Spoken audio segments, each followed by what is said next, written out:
Hi అండి. నమస్తే. Welcome to అమ్మాయి లోకం. అందరూ ఎలా ఉన్నారు? నేనైతే చాలా బాగున్నాను. మీరందరూ కూడా బాగుండాలని మనస్ఫూర్తిగా కోరుకుంటున్నాను.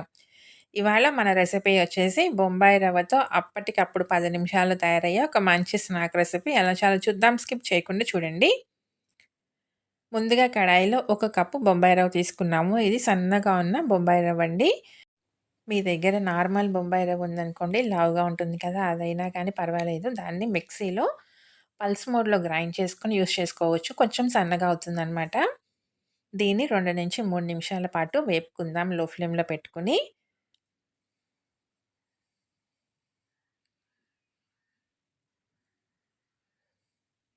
ఇంకా స్టవ్ ఆఫ్ చేసేసుకుందామండి. దీన్ని మిక్సింగ్ బౌల్‌లోకి మార్చుకుందాం.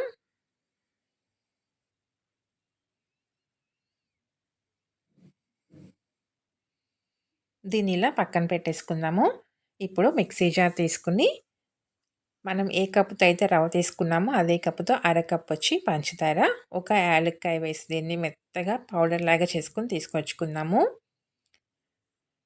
ఇప్పుడు ఈ పౌడర్‌ని కూడా మనం రవ్వతో పాటు కలిపేసుకుందామండి మిక్సింగ్ బౌల్‌లో. మొత్తం మంచిగా కలుపుకుందాము. రవ్వ, పంచదార కలిసే విధంగా.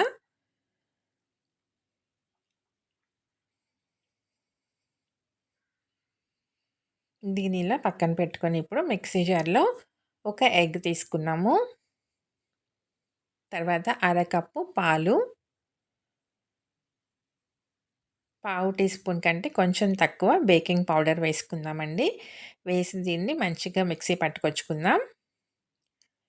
ఈ విధంగా మిక్సీ పట్టుకొచ్చుకున్న తర్వాత మనం కలిపి పక్కన పెట్టుకున్న రవ్వ, పంచదార పొడి ఉంది కదా! దాన్ని కూడా వేసేసి ఒక్కసారి మనం పల్స్ మోడ్‌లో గ్రైండ్ చేసుకున్నామని సరిపోతుందండి. ఉండలేమి లేకుండా చక్కగా ఈవెన్‌గా కలుస్తుందనమాట.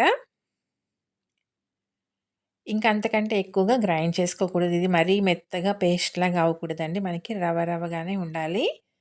ఒక టీ స్పూన్ నెయ్యి వేసి మొత్తం మంచిగా కలుపుకుందాం. కన్సిస్టెన్సీ మనకి ఈ విధంగా ఉంటే సరిపోతుందండి. మీకు మరీ గట్టిగా అనిపించిందనుకోండి 2, 3 టేబుల్ స్పూన్లు పాలు వేసుకోవచ్చు.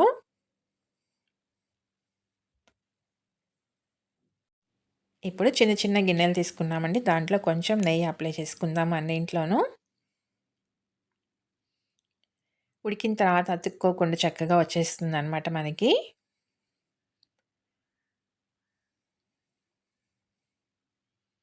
నెయ్యి మొత్తం ఈ విధంగా మనం అప్లై చేసుకున్న తర్వాత అన్నింట్లోనూ సగానికి వేసుకుందామండి పిండి. ఉడికేటప్పటికల్లా మనకి పైదాకా వచ్చేస్తుంది. చాలా క్విక్‌గా 10 నిమిషాల్లో అయిపోతుందనమాట. ఒక మంచి హెల్తీ స్నాక్ రెసిపీ. స్వీట్‌నెస్ అనేది మనం అరకప్పు తీసుకున్నామండి. ఒక కప్పు రవ్వకి గాను కరెక్ట్‌గా ఉంటుందనమాట. ఏదైనా స్నాక్ తినాలనిపించినప్పుడు కానివ్వండి, స్వీట్ తినాలనిపించినప్పుడు కానివ్వండి, ఈ విధంగా ఒకసారి ట్రై చేసి చూడండి. మనం వేయించి పక్కన పెట్టుకున్న తరిగిన బాదం, జీడిపప్పుల్ని కూడా పైన వేసేసుకుందాము.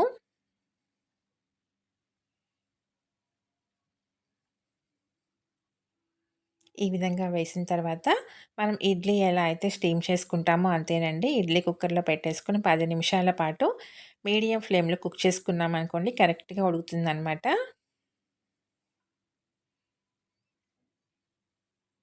10 నిమిషాల తర్వాత చూద్దాము. చూసారు కదా చక్కగా ఉడికింది అతుక్కోకుండాను. దీన్ని వెంటనే డీమోల్డ్ చేయకుండా ఒక 2 నిమిషాలు ఆగిన తర్వాత తీసుకుందామండి. అతుక్కోకుండా వస్తుంది.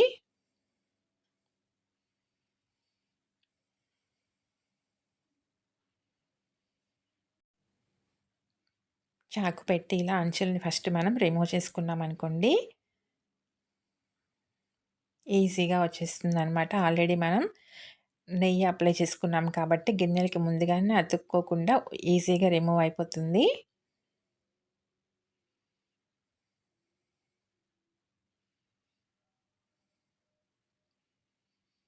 చాలా సాఫ్ట్‌గా ఉంటుందండి. టేస్ట్ కూడా చాలా బావుంటుందనమాట. క్విక్‌గా అయిపోతుంది.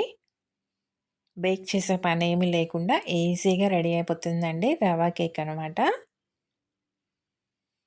చూసారు కదా! ఎంత సాఫ్ట్‌గా ఉంది. ఈజీగా వచ్చేసింది. టేస్ట్ అయితే చాలా అంటే చాలా బావుంది. తప్పకుండా మీరు ట్రై చేసి చూడండి. మీకెలా వచ్చిందో కూడా నాకు తప్పనిసరిగా కమెంట్ చేయండి. అలానే వీడియో నచ్చినట్లయితే తప్పకుండా సబ్స్క్రైబ్ చేసుకొని ఒక లైక్ ఇచ్చేయండి. మీ ఫ్రెండ్స్‌కి, ఫ్యామిలీ మెంబర్స్‌కి షేర్ చేయండి.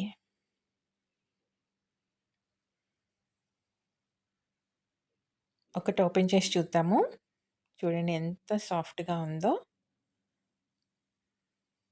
అలానే టేస్ట్ కూడా చాలా అంటే చాలా బావుందండి. పిల్లల నుంచి పెద్దవాళ్ళ దాకా అందరికీ నచ్చుతుంది. తప్పకుండా ట్రై చేసి చూడండి. Thank you for watching.